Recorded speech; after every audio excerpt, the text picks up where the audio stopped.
នៅជុំវិញខ្លួនយើងឃើញថាការបង្អង់ការសម្រេចចិត្តបានคล้ายជាទម្លាប់ទៅហើយចាប់តាំងពីការជ្រើសរើសមកកំហុសសម្រាប់អាហារថ្ងៃត្រង់រហូតដល់ការសម្រេចចិត្តលើផ្លូវជីវិតប៉ុន្តែនៅចំពោះមុខបញ្ហានៃជីវិតនិងសេចក្តីស្លាប់គ្មាននរណាម្នាក់អាចនៅកណ្ដាលបន្លាយការជ្រើសរើសដ៏ត្រឹមត្រូវរបស់យើងនឹងនាំទៅរកជីវិតអស់គ្រប់ជានិច្ចព្រះគម្ពីរចែងថាអ្នកណាដែលជឿដល់ព្រះរាជបុត្រានោះមានជីវិតអស់គ្រប់ជានិច្ចតែអ្នកណាដែលមិនស្ដាប់បង្គាប់ព្រះរាជបុត្រានោះនឹងមិនឃើញជីវិតឡើយ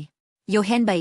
3:36 ជីវិតអស់គ្រប់ជានិច្ចនៅទីនេះភាសាគ្រិត Source News មិនមែនគ្រាន់តែជារស់នៅបានយូរអង្វែងប៉ុណ្ណោះទេវាគឺជាជីវិតថ្មីទាំងស្រុងតាមគុណភាពសេចក្តីសុខសាន្តរបស់លោកីគឺពឹងផ្អែកលើប្រកាសនិងភាពជោគជ័យប៉ុន្តែអ្នកដែលមានជីវិតអស់គ្រប់ជានិច្ចរមែងមានសេចក្តីសុខសាន្តក្នុងកម្រិតមួយផ្សេងទៀតដែលមិនរង្គោះរង្គើក្នុងកាលៈទេសនាក៏ដោយនៅទីនេះនិងឥឡូវនេះវាមិនមែនជាជីវិតដែលចាប់ផ្ដើមក្រោយពេលស្លាប់នោះទេប៉ុន្តែវាចាប់ផ្ដើមនៅក្នុងខ្លួនអ្នកនៅខណៈពេលដែលអ្នកជ្រើសរើសតម្លៃនៃព្រះរាជាណាចក្ររបស់ព្រះនៅថ្ងៃនេះតែយើងអាចរស់នៅក្នុងជីវិតបែបនោះដោយរបៀបណាតម្លៃយើងស្ថិតនៅក្រោមសេចក្តីក្រោធរបស់ព្រះដោយសារតែបាបប៉ុន្តែព្រះទ្រង់ស្រឡាញ់យើងទ្រង់បានចាត់ព្រះយេស៊ូវជាព្រះរាជបុត្រារបស់ទ្រង់មកព្រះយេស៊ូវបានទទួលរងសេចក្តីក្រោធទាំងអស់នោះជំនួសយើងនៅលើឈើឆ្កាងការស្ដាប់បង្គាប់ដ៏ពេញលេញរបស់ព្រះយេស៊ូវបានក្លាយជាអំណោយនៃជីវិតអស់គ្រប់ជានិច្ចដល់យើងដែលធ្លាប់រស់នៅក្នុងការមិនស្ដាប់បង្គាប់នៅខណៈពេលដែលអ្នកទទួលយកសេចក្តីស្រឡាញ់របស់ព្រះយេស៊ូវហើយប្រគល់ការដឹកនាំជីវិតរបស់អ្នកទៅត្រង់នោះភាពប្របួលនឹងមកជំនួសការថប់បារម្ភហើយសេចក្តីសុខសាន្តនឹងមកជំនួសចំនួនហើយជីវិតដ៏ប្របួលដែលចាប់ផ្ដើមនៅលើផែនដីនេះនឹងបន្តរហូតទៅដល់ស្ថានសួគ៌បងប្អូនជាទីស្រឡាញ់ទាំងឡាយថ្ងៃនេះព្រះបានដាក់ជីវិតនិងសេចក្តីស្លាប់ព្រមទាំងប្រជ័យនឹងសេចក្តីបណ្ដាសានៅចំពោះមុខយើងសូមសម្រេចចិត្តជានិងស្ដាប់បង្គាប់ព្រះយេស៊ូវគ្រីស្ទនៅថ្ងៃនេះ